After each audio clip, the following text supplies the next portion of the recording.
नमस्कार। हर हर महादेव, जय भोलेनाथ। स्वागत है आपका आपके अपने YouTube चैनल पर, जिसका नाम है हॉरर स्टोरी विद एके। मेरा नाम अनिल है। मैं यहाँ पर आपको ईश्वर से जुड़े चमत्कार एवं तीसरी शक्ति के प्रकोप पर आधारित कहानियां सुनाता हूँ। आज की कहानी में खूबसूरत डायन का बदला होने वाला है। शाम का समय है, सभी लोग खाने की तैयारी कर रहे और कुछ लोग सोने की एक हवेली को हम देखते हैं, जिसमें से गाने की आवाज आ रही है। आजा पिया, आजा पिया, समय आया प्यार करने का। अगली सुबह सभी काम के लिए व्यस्त हैं। कोई खेती करने के लिए जाता है तो कोई फैक्ट्री में काम करने। मगर दो लड़कों को हम देखते हैं जो योजना बना रहे हैं। इस घर में आज सभी लोग बाहर जाने वाले हैं। बस एक दादी अम्मा रहेंगी जो शायद सही से देख भी नहीं सकती। दोनों कहते हैं आज तो बड़ा हाथ मारेंगे। यही दोनों इस कहानी के मुख्य किरदार हैं। आइए थोड़ा इनके बारे में जान लें। एक का नाम है अनिल, जो कि कहने को तो जुआरी है, मगर गणित में काफी अच्छा है। पर ये पैसों के कर्ज से डूबा हुआ है और जो भी पैसे यह कहीं से चुराता है तो उसे जुए में हार जाता है। शायद किस्मत इसके साथ नहीं है मेरी तरह। दूसरे का नाम आदिल है, जो कि लड़की के लिए पागल है। इसको कोई भाव नहीं देता, तो अब यह सोचता है कि पैसे हूं तो सब कुछ है, अच्छी बीवी भी होगी। तो ये योजना बनाता है और अनिल को शामिल करता है चोरी करने के लिए, क्योंकि अच्छी लड़की की तरह अच्छी नौकरी नहीं मिल रही थी इसे। ये दोनों बचपन से अच्छे दोस्त हैं, मगर एक दूसरे से जलते भी हैं। तेरी हाइट अच्छी है, तेरा रंग अच्छा है, मैं काला हूँ, यह सब मगर वो सच्चे दोस्त थे। अब हम लोग फिर उस हवेली को देखते हैं, जिसमें से गाने की आवाज आ रही थी और ये दोनों उस घर में घुसते हैं, जिसकी योजना इन्होंने बनाई थी। यह घुसते हैं और तिजोरी खोलते हैं और अनिल चिल्लाते हुए कहता है, भाई अब तो मालामाल हो गए हम लोग। अबे चुप चुप, बुढ़िया है यहाँ और दादी अम्मा आ जाती हैं। आदिल कहता है, फंसा दिया ने, अब मुंह क्या देख रहा है। इससे पहले चिल्ला चिल्ला के गांव के लोगों को बुला दे, उठा पैसे और भाग यहाँ से। वो दोनों ऐसा ही करते हैं। आदिल को उस तिजोरी में एक किताब भी मिलती है, वो उसे भी रख लेता है और गांव के लोग आना शुरू हो गए और वो भागने लगे। गांव के लोग उनका पीछा कर रहे और वो आखिर में उस हवेली के एक खिड़की से घुस जाते हैं, जिस हवेली से हमें गाने की आवाज आ रही थी। गांव के लोग उन्हें जाने से रोकते हैं मगर वो नहीं रुकते। दादी अम्मा कहती है डायन डायन, मगर वो नहीं सुनते। अब आदिल और अनिल हवेली में हैं और आदिल की नजर उस किताब पे जाती है जिस पर लिखा हुआ था खूबसूरत डायन। आदिल कहता है अच्छा हम भी तो देखें, जिंदगी में तो कोई खूबसूरत हसीना नहीं आई, इससे देखते हैं और पढ़ना शुरू करता है। अनिल पैसे गिनने लगता है, आदिल कहानी पढ़ना शुरू करता है। हरिनगर जो काफी हरियाली से भरा था और खुशहाल था, सभी लोगों का एक दूसरे से भाईचारा था। गांव के जमींदार का बेटा जिसका नाम ऋग्वेश्वर था, सभी उसको रघु भी कहते थे।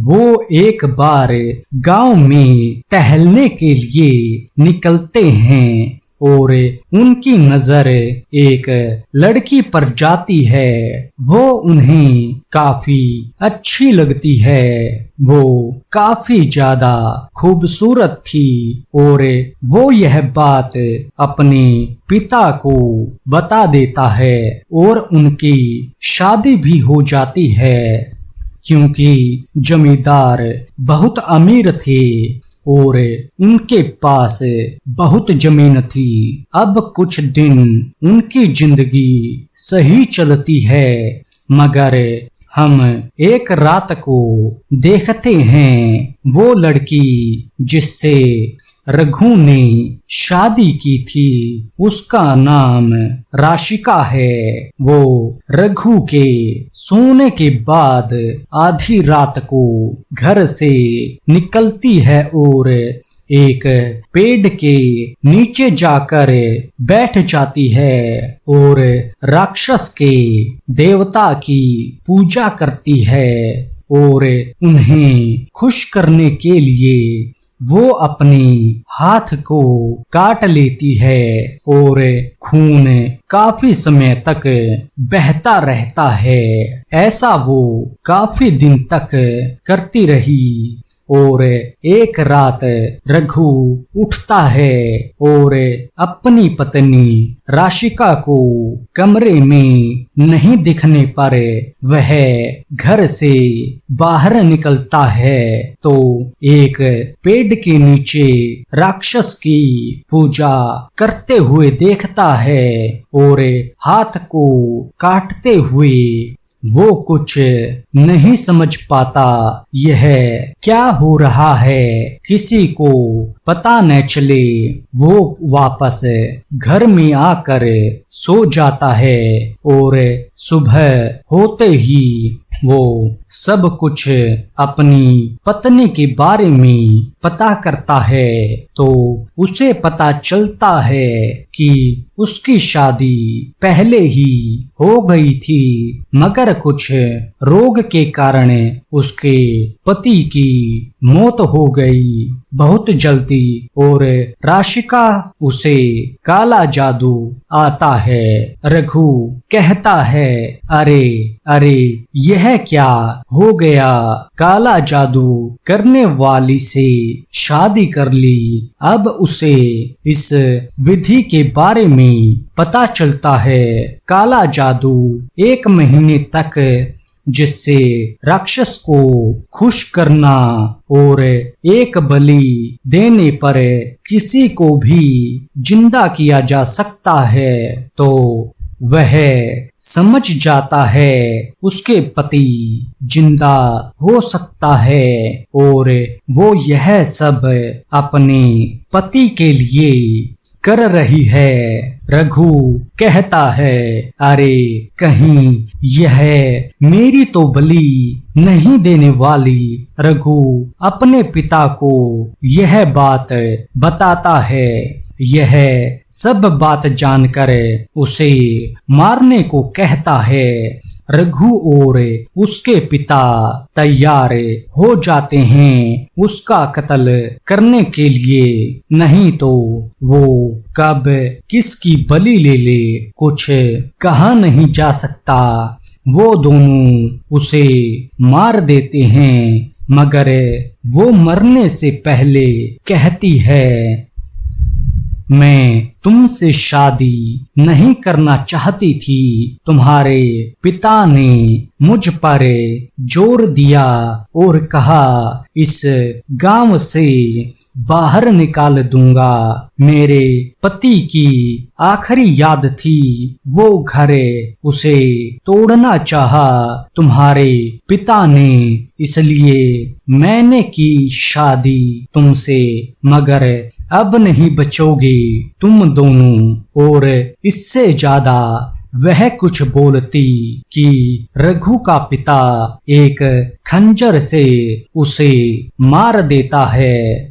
राशिका कहती है, मैं वापस जरूर आऊंगी, मैं वापस जरूर आऊंगी। यह उसके आखिरी शब्द थे। रघु के पिता और रघु खुश थे कि उनका पीछा छूटा और रघु ने दूसरी शादी कर ली और खुश रहने लगा।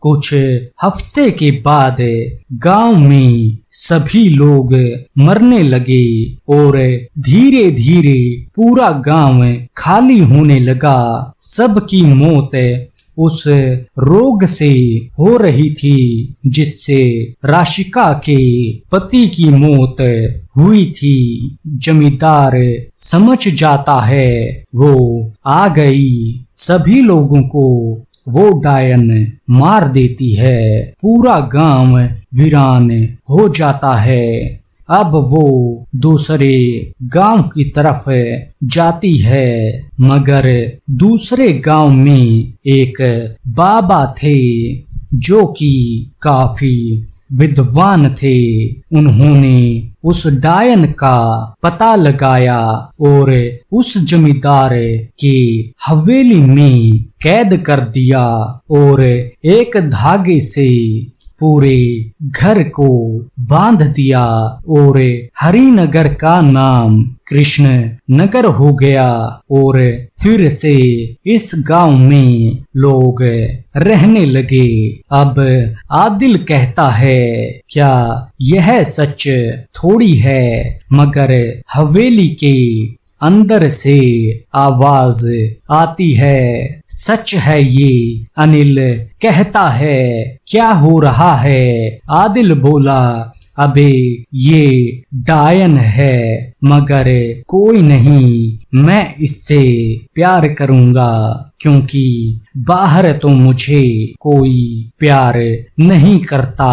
अनिल बोला, पागल हो गया है क्या तुम? आदिल, देखो राशिका, मैं जानता हूँ तुम हमें सुन सकती हो, मैं ये जानता हूँ। देखो, मेरे दोस्त को मत मारो, इसे छोड़ दो, तुम मुझे मार दो। अब राशिका सामने आती है। राशिका कहती है, ठीक है, अपने दोस्त को बोल दो जाने के लिए, मगर दरवाजे से इससे वो धागा टूट जाएगा और मैं आजाद हो जाऊंगी। यह कहकर राशिका जोर जोर से हंसने लगती है। अनिल कहता है, नहीं, मैं नहीं जाऊंगा। आदिल बोला, अगर दोस्त मानता है तो जा और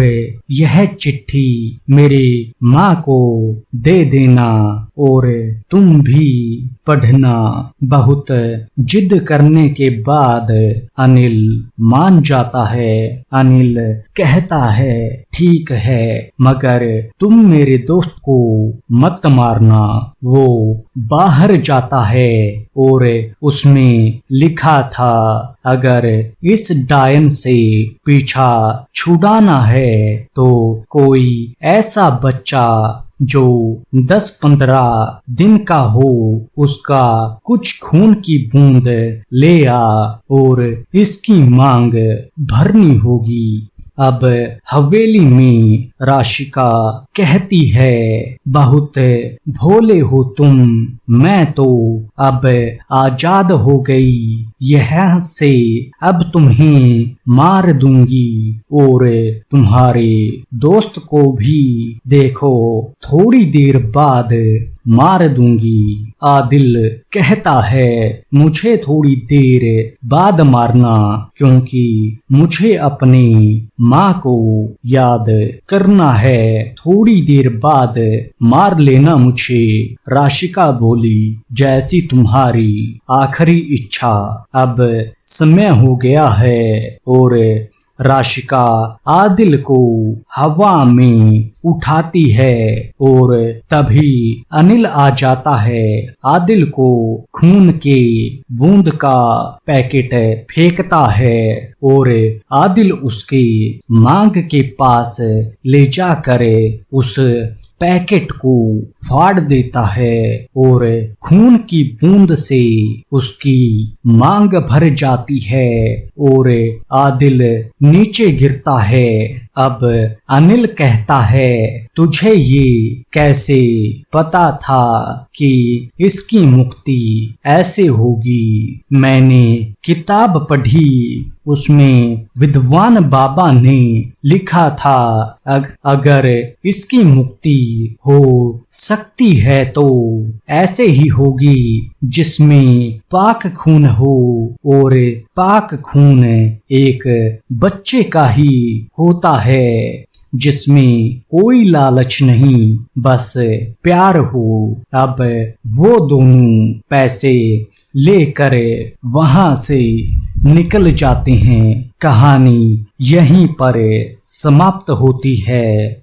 ऐसी और कहानियां सुनने के लिए आप हमारे चैनल को सब्सक्राइब कीजिए और वीडियो को लाइक कीजिए। धन्यवाद।